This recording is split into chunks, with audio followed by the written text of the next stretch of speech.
ஜாதி வெறியை மையப்படுத்தி கட்சியோ இயக்கமோ சங்கமோ நடத்துகிற கொங்கு ஈஸ்வரனுக்கெல்லாம் முன்னாடி ஒரு சீட் கொடுத்துட்டு இப்போ 2 சீட்டு கொடுத்துருக்கிற திமுக தமிழ்நாடு தழுவி தமிழ்நாடு முழுக்க கட்சி நடத்தக்கூடிய அண்ணன் வேல்முருகனுக்கு, தோழர் வேல்முருகனுக்கு ஒரு சீட்டு மட்டும்தான் தருவோம் அப்படின்னு சொல்கிறது எந்த விதத்தில் நியாயமாக இருக்கும் அப்படின்னு தெரியல. தமிழ்நாடு முழுக்க தமிழர்களின் உரிமை சார்ந்த வாழ்வாதாரம் சார்ந்த அத்தனை பிரச்சனைகள்லையும் குரல் கொடுக்கக்கூடிய நபர் தோழர் வேல்முருகன். அவர்கிட்ட நமக்கும் கூட சில முரண்பாடுகள் இருக்கலாம். அவர் சீமானை பார்க்கிற விதம், சீமானோட கொள்கையில் இவர் கொண்ட முரணோ அல்லது அவர் சீமானை பார்க்கிற நாம் தமிழர் கட்சியை பார்க்கிற விதத்தில் நமக்கு முரண்பாடு இருக்குது.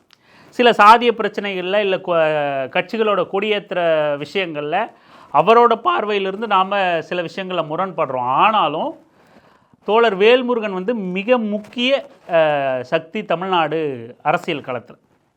தமிழர்களோட வாழ்வுரிமை குறித்த பிரச்சனைகளில் குரல் எழுப்பக்கூடியதில் மிக முக்கியமான நபர், தவிர்க்க முடியாத நபர், சமரசம் இல்லாத நபர். அவர் கொள்கை புரிதலில் நமக்கு முரண்பாடுகள் இருக்கலாம், ஆனால் அவர் எடுக்கிற முடிவுகளில் தீர்க்கமான நிலைப்பாட்டில் சமரசம் இல்லாத ஒரு நபராக தான் தோழர் வேல்முருகனை நம்ம பார்க்க முடியுது.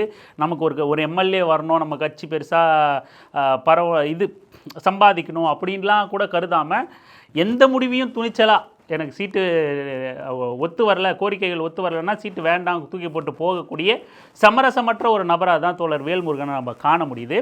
ஆக தேர்தல் பரபரப்பில், வேட்புமனு தாக்கல் பரபரப்பில், தேர்தல் பிரச்சார பரபரப்பில் முற்போக்காக இயங்கக்கூடிய தமிழ்நாட்டோட மக்களோட முக்கியமான பிரச்சனைகளில் களம் கண்டு இயங்கக்கூடிய இடதுசாரி கட்சிகளையோ விடுதலை சிறுத்தைகள் கட்சியையோ அல்லது தமிழக வாழ்வுரிமை கட்சியையோ பெருசாக ஜஸ்ட் லைக் தட்டுன்னு திமுக கையாண்ட கூடாது அப்படிங்கிறத நாம் இங்கே குறிப்பிட விரும்புகிறோம்.